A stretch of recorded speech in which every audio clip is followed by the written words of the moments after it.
الصلاة والسلام على رسوله الكريم أما بعد أعوذ بالله من الشيطان الرجيم بسم الله الرحمن الرحيم ব্রাহ্মণবাড়িয়াতে এক বোন প্রশ্ন করেছেন, হুজুর আল্লাহ পাক সর্বপ্রথম কি সৃষ্টি করেছেন আর সর্বপ্রথম আল্লাহ পাক কি নবীকে বানিয়েছেন কিনা, এটা হুজুর জানতে চাই।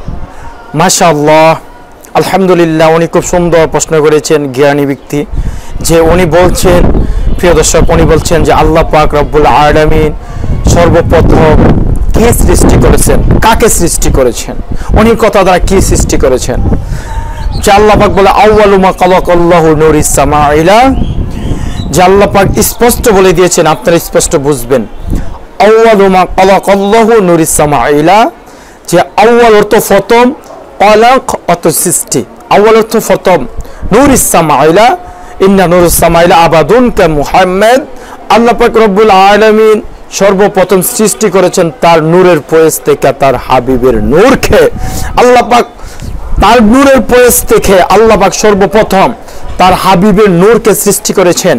এটার দলিল কোরআন বলে কদ জাআকুম মিনাল্লাহি নূর, যে আল্লাহর পক্ষ থেকে নিশ্চিত নূর এসেছে। আল্লাহর পক্ষ থেকে নিশ্চিত নূর এসেছে। যে আল্লাহ পাক রব্বুল আলামিন সর্বপ্রথম নবী করিম সাল্লাল্লাহু আলাইহি সাল্লামের নূর মুবারক সৃষ্টি করেছেন।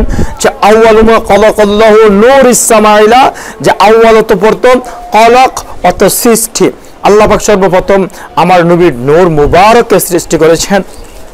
দ্বিতীয় হলো যে আল্লাহ পাক আউয়ালু মা খালাকাল্লাহু রুহি ওয়াল জাসাদ, যে আউয়ালু মা খালাকাল্লাহু রুহি ওয়াল জাসাদ, আমার আল্লাহ দ্বিতীয়বার আল্লাহ পাক নবীজির রূহ সৃষ্টি করেছেন। আল্লাহ পাক দ্বিতীয়বার নবী করিম সাল্লাল্লাহু আলাইহি সাল্লামের রূহ সৃষ্টি করেছেন। তৃতীয়বার হলো আউয়ালু মা খালাকাল্লাহু কলম, আল্লাহ পাক তৃতীয়বার অর্থাৎ 3 নম্বরে আল্লাহ পাক নবী করিম সাল্লাল্লাহু আলাইহি ওয়াসাল্লামের রূহ সৃষ্টি করেছেন, রূহের পর কলম সৃষ্টি করেছেন। তাহলে আল্লাহ পাক প্রথম নূর সৃষ্টি করলেন, দ্বিতীয়বার রূহ সৃষ্টি করলেন, তৃতীয়বার আল্লাহ পাক কলম সৃষ্টি করলেন। অর্থাৎ কলমকে সৃষ্টি করে আল্লাহ পাক রব্বুল আলামিন এভরিথিং, যাবতীয় ইত্যাদি কুল কায়ানতের এমক নামের এমক মানুষের হায়াত নামকটা বন্ধ রেখেছে। কলমকে আল্লাহ বলছে কুল, কলম কুল ফায়াকুন বলার পরে কিন্তু জমিন হয়ে গেছে, ওলা আরদুন জমিন হয়ে গেছে, তিবাক আসমান হয়ে গেছে।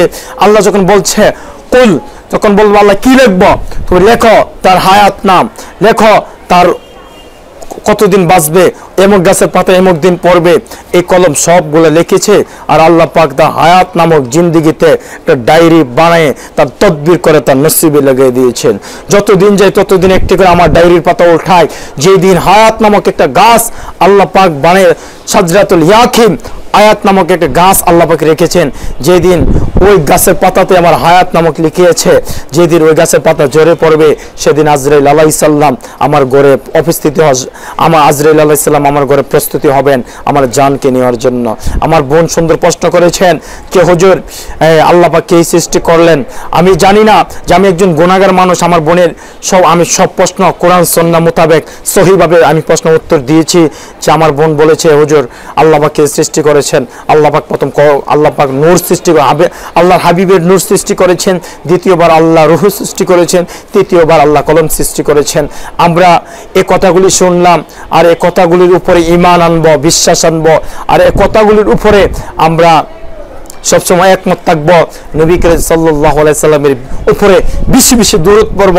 যে আল্লাহ পাক বলেছেন নবী করিম সাল্লাল্লাহু আলাইহি সাল্লামের উপরে যে বেশি বেশি দরুদ পড়বেন, একবার যদি কোনো ব্যক্তি দরুদ পড়ে তার উপরে আমার আল্লাহ পাক আল্লাহ জালালিয়তে বলে দিয়েছেন যে একবার দরুদ পড়লে আমি তার উপরে 10 বার রহমত নাজিল করি, আমি 10 বার রহমত বর্ষিত করি, আমি তার উপরে 10 বার রহমত বর্ষিত করি।